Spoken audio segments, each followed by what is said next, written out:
Perfecto here and welcome to my channel. I hope you're having a great day. All the interviews that I've put out recently here on my channel have stirred up a lot of good memories from when I was a young boy learning to play guitar. So in this video, I thought it would be a fun thing to revisit some of the guitar solos that I learned in my formative years and play them for you guys to enjoy. And as the video title suggests, these are some of the guitar solos that shaped my guitar playing. So this video will give you some insight into how I approach guitar solos, as well as some of the places where I got my licks from. Now, before we dive in, I'm going to start with this disclaimer. I did not play these solos note for note, but I did play them the way I learned them, which made this a pretty interesting process because I found out that even after years of not playing these solos, my fingers still know where the notes are. So that goes to show how ingrained those solos are in my muscle memory. Now, in preparing for this video, I did listen back to the songs as a refresher, but I did not relearn them so that I could correct the stuff that I learned wrong. So if I read stuff in the comments like you're playing the wrong thing, or that's not note for note, or that's wrong, that only tells me that you skipped over this disclaimer part. Now, since there's a bunch of music in this video, it also gives me a good excuse to play a different guitar for each solo. So I will talk about the guitar as well as the impact of that solo in my playing before each take. However, all the tones are provided by my Headrush gig board, plugged straight into my audio interface and recorded onto Logic. Okay, here we go. The first guitar solo is from R.E.M's The One I Love, and the guitarist is Peter Buck. The One I Love is actually the very first song I learned to strum on the guitar, mainly because the whole song only uses 4 chords, E minor and D in the verses, and G, D, C in the choruses. And this is also the very first guitar solo that I ever learned. It is in E minor pentatonic played in the open position. For this take, I am going to use my 1971 Fender Telecaster Deluxe. Ideally, I should be using a Rickenbacker of some sort. Unfortunately, I don't own a Rickenbacker, and this is the closest I could get to a chimey yet robust tone.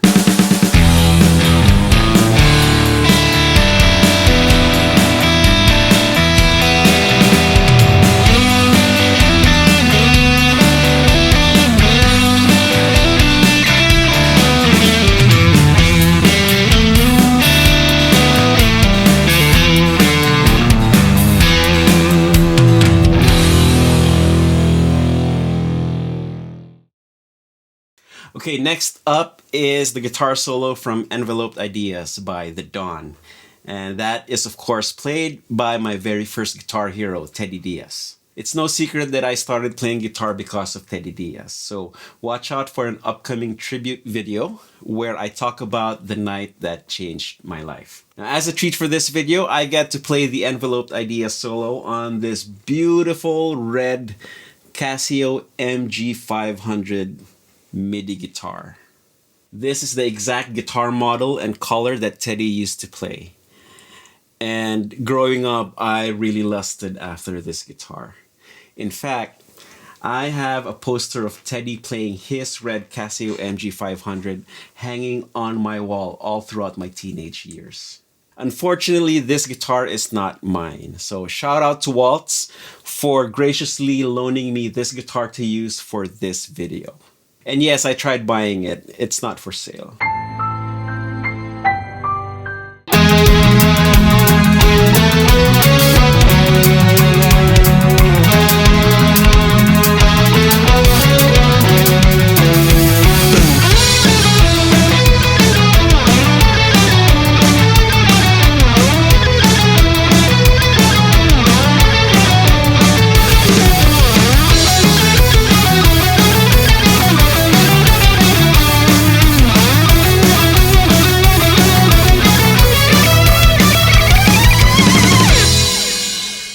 The next guitar solo is Poison's Fallen Angel, played by none other than DeVille.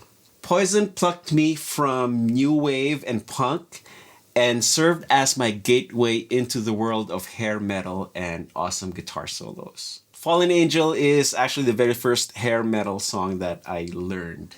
Now, what I like most about CC DeVille solos in pretty much every Poison song that he played on is that while his solos are melodic and serves the song, they are at the same time cocky, flashy, and flamboyant. Pretty much a really good representation of his onstage persona. And this approach imprinted a lasting impression on me as a developing player. To match hair metal's flamboyance, I decided to use my flashiest looking guitar. And that is this custom 624T in purple sparkle from Solid Guitars.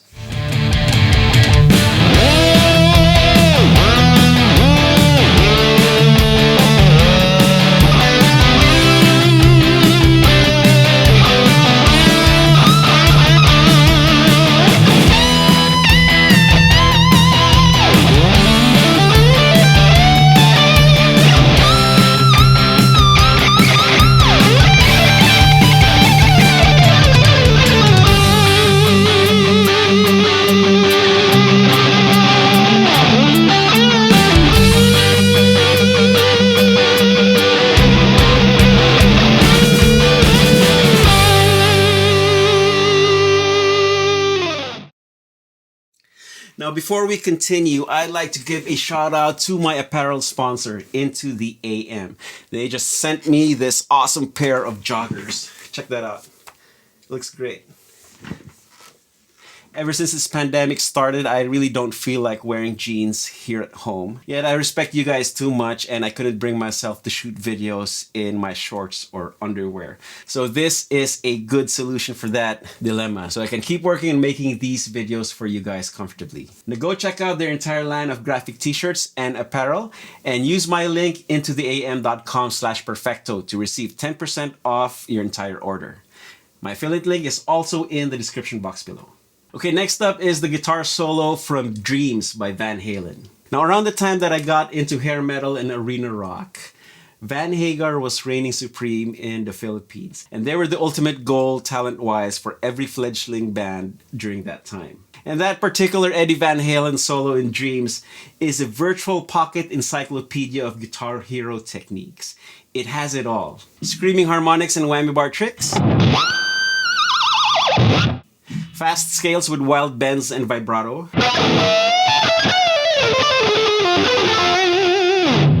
two-hand tapping, tremolo picking, plus special techniques and otherworldly sounds that me as a 14-year-old has never heard before. For this solo, I used my Sully Guitars Elita from the Conspiracy series. On a slightly more serious note, I also use this song as a reminder for me as a teacher never to lie to my students. I remember taking this song to my guitar teacher at the time so that he could figure it out and teach it to me. And when we got to the siren sound in the solo, this part, he didn't know how to do it, so he told me that I would need an effect pedal to be able to pull off that sound, particularly the Boss Super Feedbacker distortion pedal. So me not knowing any better, I was under that impression for the next several months, and I was actually saving up to buy a Boss Super Feedbacker distortion pedal so that I could play the Dream solo. Now one day we were at this rehearsal studio and they happened to have a set of Boss pedals there. And lo and behold, there was a Boss Super Feedbacker distortion in that set of pedals. So I excitedly plugged in and turned the pedal on and found out that the pedal does not give me that siren sound that I heard in Dreams. So at that particular moment, my soul got crushed just a little bit. Shortly thereafter, I dug a little deeper and did more research and finally learned that the Eddie Van Halen siren sound is actually a tapped harmonic technique thingy. So to all you guitar teachers out there, you don't need to know everything and be able to answer every single question that your student asks. However, do not make stuff up and lie to your student just to make yourself look good.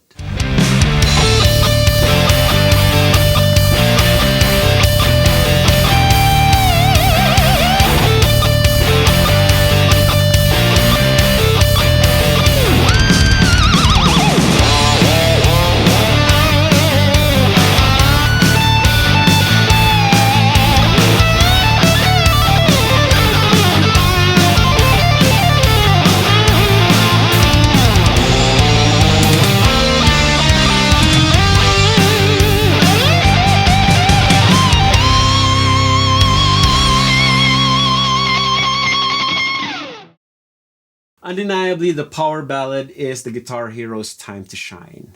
And for guitar players of my generation, Skid Row's I Remember You has the ultimate power ballad guitar solo. Scotti Hill's solo is both overflowing with emotion related to the song and contains no choices that goes beyond your typical pentatonic shredding. Particularly this line, which is based on stacked fifth intervals. And the highlight of the solo is the pinch harmonic on the second to the last note. So much so that to my group of friends at the time, if you missed that pinch harmonic, you messed up the entire solo, even if you played all the other notes perfectly. For this solo, I used my Majesty Guitars Banawi Burst because this is essentially an 80s style super strat with a Floyd Rose, humbuckers, and 22 frets.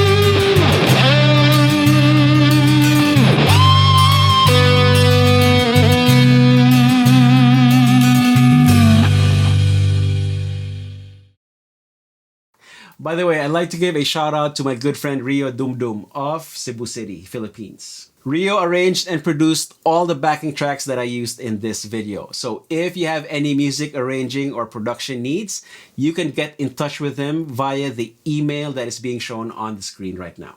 This next solo is from the song Rosanna by Toto. This Steve Lukather solo is short and sweet and totally awesome. And it contains possibly my most overused lick. I use it so much that I actually feel that I have built my career based on this lick. And here it is.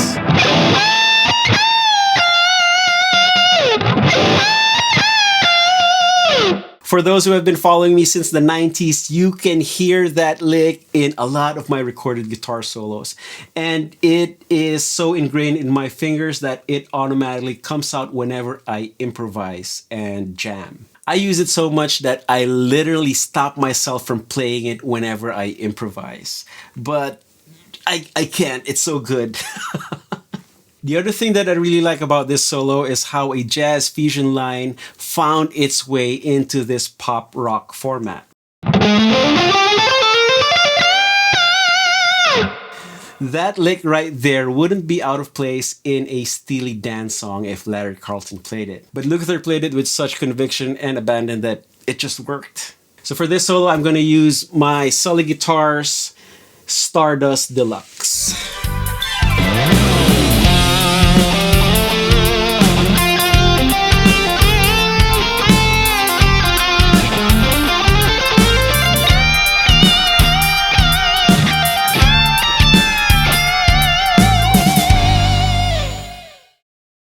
Poison once again enters my list, this time with a slightly different sound and with a totally different guitar player. And this is Richie Kotzen's solo on Until You Suffer Some, Fire and Ice. Now this is a landmark for me because I got into 3 different genres just because of this one song. The solo is bluesy and emotional, yet throws in some jazz fusion lines that is not usually heard in rock ballad solos.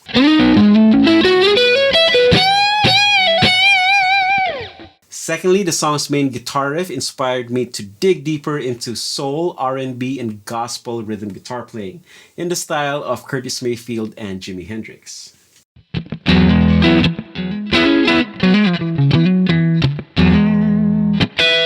And finally, I got curious about country because of that pedal steel lick at the very end of the song.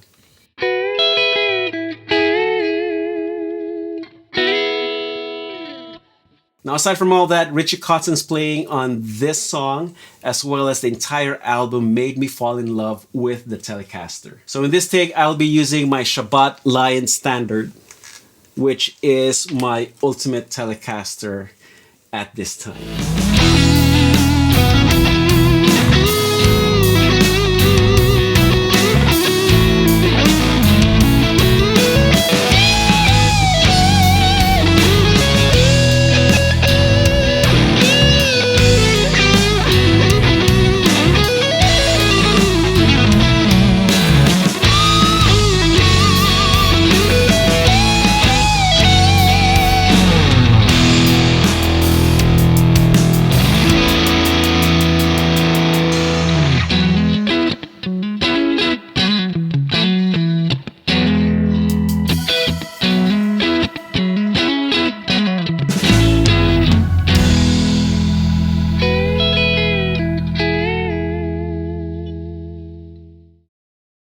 finally, last on this list is the most epic guitar solo of my generation. Guns N' Roses, Sweet Child of Mine, Slash. This song inspired and spawned countless aspiring lead guitarists when it first came out. Because one, it is an awesome song, and two, there's tons of lead guitar in it. That solo also made me want to get a wah pedal and make it an indispensable part of every rig I've had since then. I also have to credit Slash for being able to use the E harmonic minor scale without having it sound like Yngwie Malmsteen, which in turn introduced aspiring guitar players to sounds beyond the minor pentatonic scale. And of course, for this take, I have to play my rescued Gibson Les Paul in Bloodwash Burst.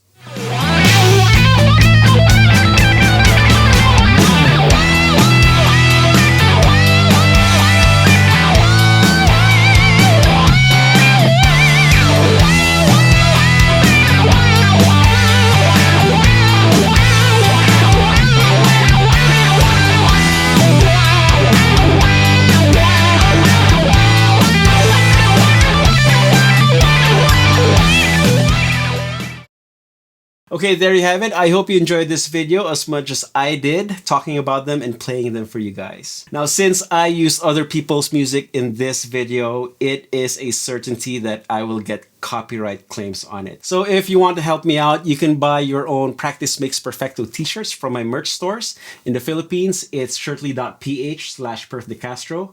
And for the rest of the world, it's teespring.com/stores/perfdecastro. You can also check out my website, perfectodecastro.com, and buy the tabs and music that I have in my web store. And finally, if you're ready for New Guitar Day or New Gear Day, please consider buying them through my affiliate links. In the Philippines, it's through Guitar Pusher.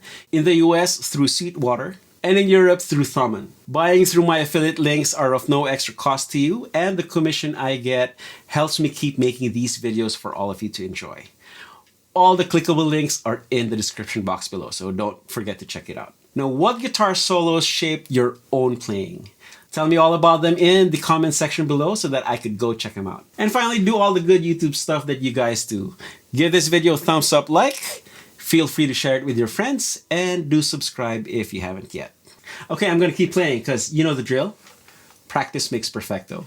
Cheers, guys.